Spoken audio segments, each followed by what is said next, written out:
নমস্কার বন্ধুরা, আজ আবারও একটা রেসিপি আপনাদের সঙ্গে শেয়ার করলাম। তো আজকে রান্না করব বন্ধুরা কাতলা মাছের সর্ষে বাটা দিয়ে পাতলা করে ঝোল। তো এখানে দেখুন হলুদ আর লবণটা মাখিয়ে নিচ্ছি মাছের সাথে। আর মাছটা আমি আগেই ধুয়ে পরিষ্কার করে রেখেছিলাম। তো এখানে 1/2 কেজি মতো মাছ রয়েছে। আর আপনাদের কাছে অনুরোধ করব বন্ধুরা, প্রথম থেকে শেষ অবধি রেসিপিটা দেখবেন, আশা করি ভালো লাগবে। দেখুন মাছগুলো আমার হলুদ লবণ মাখা হয়ে গেছে মোটামুটি। তো মেখে আমি 10 মিনিটের জন্য ম্যারিনেট করতে রেখে দেবো। তো মাছগুলো 10 মিনিটের জন্য ম্যারিনেট করে রাখবো এই জন্যই, কারণ মাছের মধ্যে নুনটা ভালো মতো মজে যাবে, তাহলে স্বাদটা ভালো হবে। তো এখানে আজকে আমি নিয়েছি গুঁড়ো সর্ষে। তো গোটা সর্ষে আমি আজকে দেবো না, গুঁড়ো সর্ষে দিয়ে আজকে রান্নাটা করব। আর গোটা সর্ষের রেসিপি আমার চ্যানেলে রয়েছে, আরও আপনারা চাইলে দেখতে পারেন। তো দেখুন আমি ভালো মতন ভিজিতে দিয়ে দিলাম আর কি সর্ষেটা। আর এদিকে তেলটা দিয়েছিলাম আগেই, তেলটা গরম হয়ে গেছে বলে মাছগুলো দিয়ে নিচ্ছি। তো মাছগুলো আজকে হালকা করে ভাজবো না, আজকে মাছগুলো একটু লাল করে ভাজবো। এই রান্নার মাছগুলো যদি একটু ডিপ করে লাল করে ভাজা হয় বন্ধুরা, স্বাদটা কিন্তু একদম আলাদা রকম হবে। তো দেখুন আমি একবারে মাছগুলো দিয়েছি, দিয়ে ভালো মতন ভেজে তুলে নেব। তো মোটামুটি দেখুন ভাজা হয়ে গেছে, একদম লাল করে ভেজে নিয়েছি। তো ভাজার পরে দিয়ে দেবো বন্ধুরা আলুগুলো। তো আলুগুলো দেখুন আমি মধ্যে থেকে কেটে নিয়েছি আর কি, লম্বা লম্বা করে দিয়ে কেটে ওটাকে আমি হলুদ লবণ দিয়ে একটু লাল করে ভাজবো।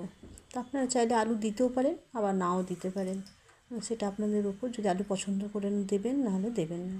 আর এদিকে দেখুন সর্ষেটা ভিজে গেছিলো, তো আমি ছাঁকনিতে ছেঁকে নিচ্ছি। ছাঁকনিতে ছেঁকে নিচ্ছি কেন, এই যে খোসাটা রয়েছে ওপরে হালকা, গুঁড়ো সর্ষে হলেও কিন্তু ওপরে একটা খোসা থাকে, যে খোসাটা ফেলে দিলে স্বাদটা ভালো হবে, নাহলে কিন্তু তেতো হয়ে যাবে তরকারিটা, যার জন্য আমি এটা ছেঁকে নিলাম। আর ওপর থেকে দিয়ে দিলাম 1 চা চামচ গুঁড়ো লঙ্কা, লাল লঙ্কা আর কি, আর 1/2 চা চামচ হলুদ দিয়ে ভালো মতো মিশিয়ে নিলাম। আর এদিকে দেখুন আলুটা ভাজা হয়ে গেছিলো লাল করে, তো তুলে নিচ্ছি।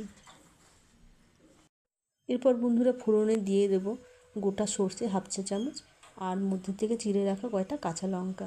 তো গোটা সর্ষেটা ফোড়নে দিলাম এই জন্যই যে ঝোলে কিন্তু গোটা সর্ষের একটা সুন্দর সেন্ট বেরোবে, আর ঝোলটা আর কি খেতে স্বাদ হবে। আর এদিকে দেখুন হলুদ গুঁড়ো আর লঙ্কা গুঁড়ো দিয়ে যে সর্ষেটা ভিজিয়ে রেখেছিলাম সেটা দিয়ে দিলাম, দিয়ে 2 থেকে 3 মিনিট আর কি হালকা আঁচে নেড়ে নিলাম। ভাজবো না, ভাজলে কিন্তু সর্ষে তিতো হয়ে যায়। আর কাঁচা সর্ষে যদি হালকা নেড়ে নিয়ে রান্না করা হয়, তার স্বাদ কিন্তু একদম আলাদা। সর্ষের আর ঝাঁঝালো স্বাদটা কিন্তু পরে পাওয়া যায়। তো এখানে দিকে ঝোলটা ফুটে উঠেছে, এরপর আমি আলুগুলো দিয়ে দেবো। তো ভাজার সময় মোটামুটি আলু অর্ধেকটা মতো সিদ্ধ হয়ে গেছে, আর কিছুটা সিদ্ধ হবে মাছের সাথে, তাহলেই হয়ে যাবে। তো এদিকে দেখুন মাছগুলো দিয়ে দিলাম, মাছগুলো দিয়ে আমি 10 মিনিট মতো হালকা আঁচে রান্নাটা করে নেব। আর লবণটা তো পরিমাণ মতো দিলাম বন্ধুরা 1 চা চামচ, যেহেতু আগে হলুদ আর লবণ দিয়ে আলুটা ভেজে নিয়েছিলাম, আর মাছে তো লবণ ছিলই, যার জন্য লবণটা একটু কম দিলাম পরে। আর আজকের রেসিপিটা যদি আপনাদের ভালো লেগে থাকে বন্ধুরা, ইউটিউব থেকে দেখলে চ্যানেলটা সাবস্ক্রাইব করে নেবেন, আর ফেসবুক থেকে দেখলে পেজটি ফলো করে নেবেন। তো দেখুন ঝোলটা একদম পরিমাণ মতন করে নিয়েছি, রান্নাটাও হয়ে গেছে, আলুটা সিদ্ধ হয়ে গেছিলো বলে নামিয়ে নিলাম। তো আজকের রেসিপিটা কেমন লেগেছে অবশ্যই একটা লাইক কমেন্ট করে জানাবেন।